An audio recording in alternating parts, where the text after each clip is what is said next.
Okay, now we move on to listening part 3, the real part, where educational content will start. Part 1 and part 2, they are social. We have social situation, cycling club, and then digital inclusion day and all that. Those things were social. Now we've got educational content, part 3 and part 4. In part 3, two students will discuss their presentation or project or anything related to their university studies. And in part 4, there is a lecture. There is a presentation delivered by one person. So, planning a presentation on nanotechnology. Nano, not nano. It's not nano, okay? Yeah. Planning a presentation on nanotechnology. You know nanotechnology? Technology at very small particle level and all that. And even if you don't know, don't worry. They will tell you what nanotechnology is. In IELTS, they do not expect any specific knowledge from you. They don't expect you that you know already about nanotechnology. They will tell you what nanotechnology is. Question number 21. Russ, Papa, yeah, that one. Russ says that his difficulty means Russ's difficulty in planning the presentation is due to. Now listen, Russ has a difficulty in planning the presentation. What is the reason of that difficulty? Out of 3 options, with 2 options he will say, I'm okay with that. I don't have issues with that. My major concern is, or my main issue is, or what I'm not clear about, what I'm unsure about, that will be your answer. Option A, lack of knowledge. Now, if he says in the audio, initially I didn't know anything, but now I know so much about the topic that I need more time for my presentation. Will it be the answer? No. Option B, uncertainty about. Now, underline the word uncertainty. Whenever they use the word uncertainty, they use the word I'm not sure, I don't know whether I should do this or that. For example, if I say whether I should go to London or Paris, I'm not sure whether I need to go to London or Paris. That means uncertainty. And option C, short time for preparation. Now in the audio, if he says I have only 3 days left, right? And if he says I have only 3 days left and I think that is enough time for me, then it's not your answer. Your answer is his difficulty. Out of 3 options, if he's got issues with knowledge, A will be the right answer. If he is unsure, uncertainty, B will be the right answer. And if his difficulty is short time for preparation, then C will be the right answer. Now listen carefully. Out of 3, 1 difficulty he's going to mention. Come in, Russ. Thank you. Now, you wanted to consult me about your class presentation on nanotechnology. You're due to give it next week, aren't you? That's right, and I'm really struggling. I chose the topic because I didn't know much about it and wanted to learn more, but now I've read so much about it, in a way there's too much to say. I could talk for much longer than the 20 minutes I've been allocated. Should I assume the other students don't know much and give them a kind of general introduction? Or should I try and make them share my fascination with a particular aspect? You could do either, but you'll need to have it clear in your own mind. Then I think I'll give an overview. Okay. And you know what did you do? Should I do this? Should I do that? You know, when you say, should I go to London? Should I go to Paris? It means you are uncertain about that. Okay? So correct answer is option B. Now listen carefully. In multiple choice questions, next time, whenever you see the word uncertain, they are going to do this thing. Uncertain, unsure, not sure, they will do the same thing. So correct answer is option B, uncertainty about what he should try to achieve. Okay, is that all right? I don't need to repeat it. Yeah? Good. Question number 22. Russ and his tutor agree that his approach in the presentation will be. Now Russ and tutor, they agree. What does it mean? There are 3 points and 3 points are like 3 approaches to delivering a presentation. So Russ and tutor will agree on 1 point. Option A. Concentrate on how nanotechnology is used in one field. Underline concentrate in one field. That's it. Okay, so nanotechnology, for example, one field, nanotechnology in education, nanotechnology in something. Okay, one field only. Option B, follow chronological development. Underline chronological development. What is chronological development? In 1980, nanotechnology was introduced by this scientist. In 1984, first invention was made using nanotechnology. In 1990, this is called chronological order. Chronological means year by year. Okay, so chronological development. If his approach is going to be chronological development, B. And option C, range of applications. What is option A? One field. And option C, range of applications in education, in factories, in chemical industry, in this and that. So if they talk about range, and they will agree on what? On one of these options. Okay. Now see, options were long, but we just underlined few words which are the key words. Now listen and answer. Now, one way of approaching this is to work through developments in chronological order. On the other hand, you could talk about the numerous ways that nanotechnology is being applied. You mean things like thin films on camera displays to make them water repellent and additives to make motorcycle helmets stronger and lighter? Exactly. Or another way would be to focus on its impact in one particular area, say medicine or space exploration. That would make it easier to focus. Perhaps I should do that. I think that would be a good idea. Right. I should do that. Perhaps that would be a good idea. A, exactly. See their agreement. And by the way, B and C were suggestions by the tutor. One way is chronological order. Second is range of applications. And the third one, and he said, perhaps I should do that. That's a good idea, and they agree. And A is the correct answer. Question number 23, in connection with slides. Now these slides are PowerPoint slides. In connection with slides, the tutor advises Russ. Now you will listen to tutor carefully. For slides, for PowerPoint, tutor is going to advise. What is that? Talk about things that he can find slides to illustrate. So talk about things, find slides. If he's talking about something, he should show a slide. If he's talking about the first invention by nanotechnology, he should show that invention on the slide. Option B, look for slides to illustrate points. So look for slides means search. Search the slides to illustrate the point. Illustrate means to exemplify the points. And option C, consider omitting slides altogether. Omit, what does it mean? Remove. Omit means remove. Remove slides. Tutor will say don't use slides, or you don't need to use slides at all. Then it is option C. So if he needs to search for slides, it is option B. If he has to find a slide for everything he says, that is option A. And if he needs to remove all the slides, then it is option C. How important is it to include slides in the presentation? They aren't essential by any means. And there's a danger of tailoring what you say to fit whatever slides you can find. While it can be good to include slides, you could end up spending too long looking for suitable ones. You might find it better to leave them out. I see. You might find it better to leave them out. What does it mean by them?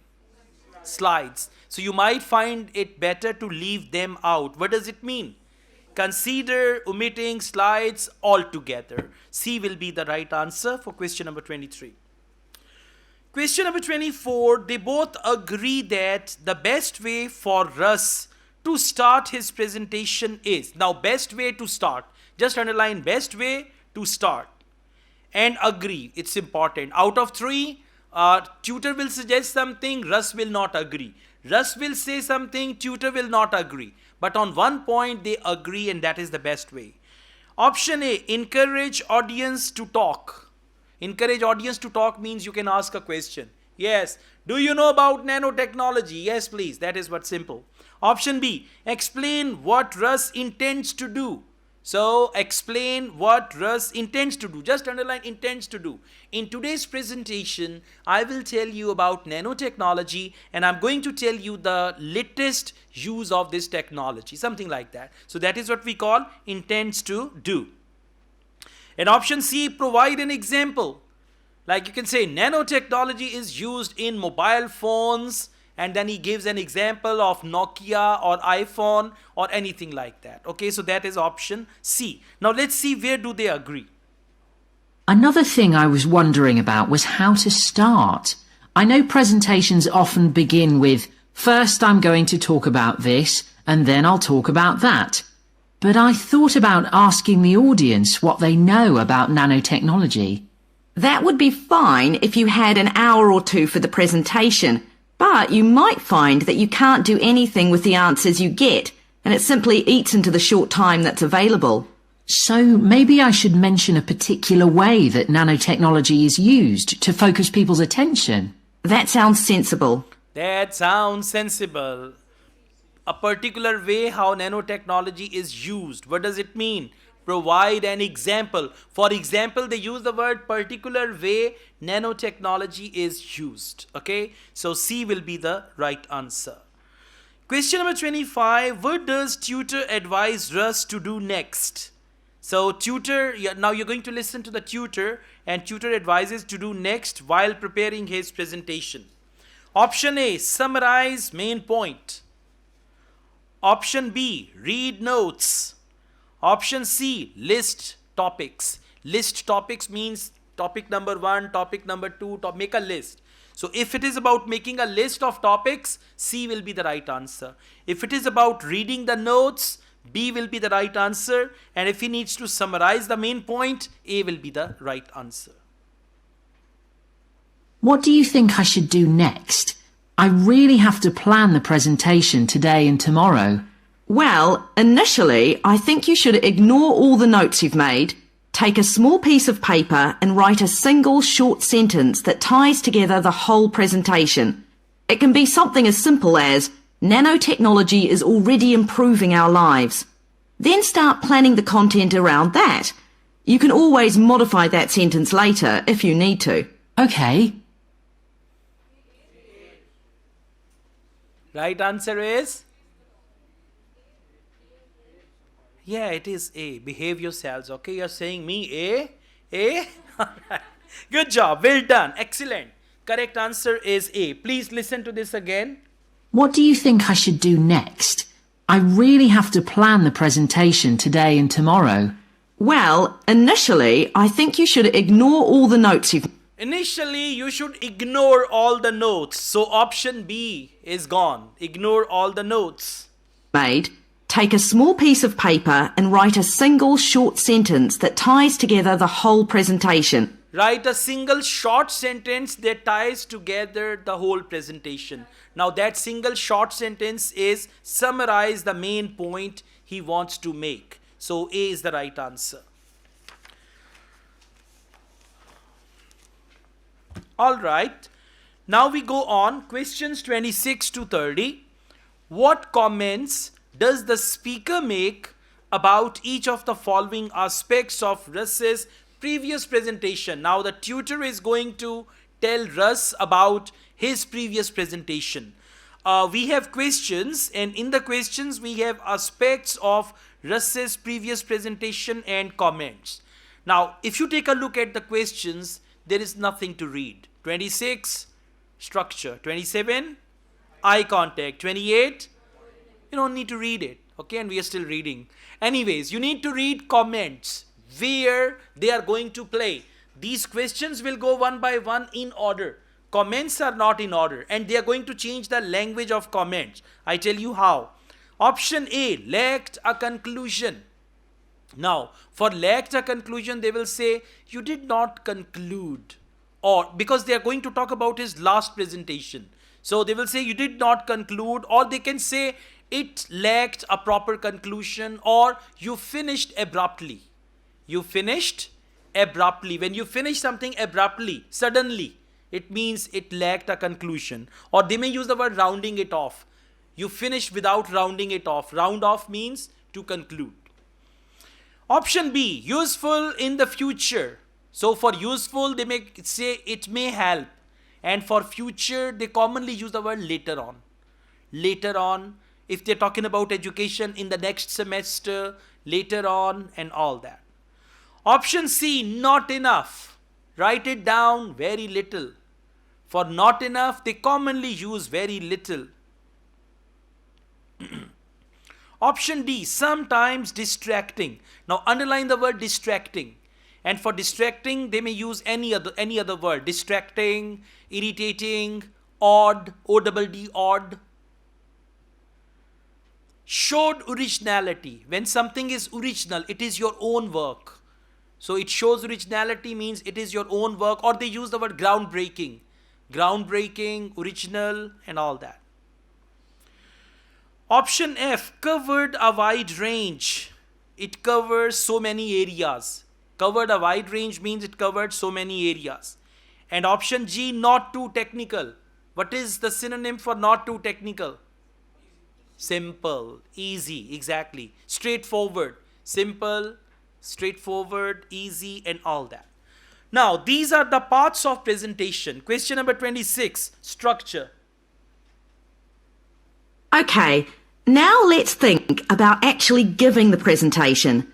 You've only given one before, if I remember correctly, about an experiment you'd been involved in. That's right. It was pretty rubbish. Let's say it was better in some respects than in others. With regard to the structure, I felt that you ended rather abruptly, without rounding it off. Be careful not to do that in next week's presentation. Okay. With regard to structure, you ended rather abruptly without rounding it off. That is option A. Now, eye contact. So when they speak the word eye contact, then you have to listen carefully because the answer will come after that. Let's see. And you made very little eye contact with the audience because you were looking down at your notes most of the time. You need to be looking at the audience and only occasionally glancing at your notes. You made a very little eye contact with your audience. What does it mean? C, not enough. Very little and not enough. Question number 28, body language. Your body language was a little odd. Every time you showed a slide, you turned your back on the audience so you could look at it. You should have been looking at your laptop. And you kept scratching your head, so I found myself wondering when you were next going to do that, instead of listening to what you were saying. Oh dear. All right, she said you kept scratching your head, you turned your back to the audience, so that is option D, sometimes distracting. All right. They were talking about scratching the head. Over here, people are picking their nose while they're delivering the presentation, and you see when he's going to do next. Okay. Question number 29, choice of words. What did you think of the language? I knew that not everyone was familiar with the subject, so I tried to make it as simple as I could. Yes, that came across. You used a few words that are specific to the field, but you always explained what they meant, so the audience wouldn't have had any difficulty understanding. Uh-huh. All right, so G, not too technical, right? He used simple language. Question number 30, handouts. I must say, the handouts you prepared were well thought out. They were a good summary of your presentation, which people would have been able to refer to later on. So well done on that. Thank you. People would be able to refer to later on. What does it mean? Useful in the future. That is option B. Okay.